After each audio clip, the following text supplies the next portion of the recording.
Dente. Ihe no gbagara ali na ebu ndị ụka bụ ya. E maka ndị ụka siri buru ya ka nkọwara gị.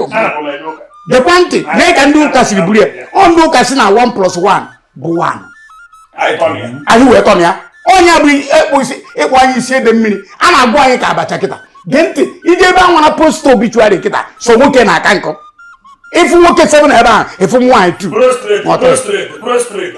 Gịnị na ya nwoke? Ụzọ ihe niile na-epu akwaje nwoke ịnụ nwaanyị na-abụ.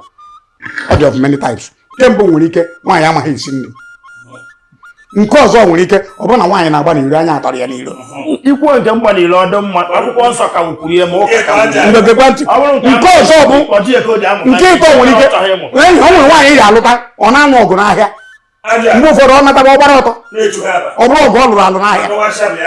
Nke ịnọ ọbụla ọsọkwa gị bụrụ landlord biri na 4 nwunye ya esi n'elu gbatuo n'ala dado onye nọ n'ala ya na ya nụwa ọgụ kọwa ọnụ dụba aka n'ọnụ o sikwa n'elu gbatu. Ogiri ka nwoke ji abụ ọfụcha ihe ndị a niile isi anya alụla nwaanyị na ma dị n'aka na ọnụ nke ịbụa na onye ha esiji na ya adịkọ ọnụ ihe nchọrọ ịjụ kịta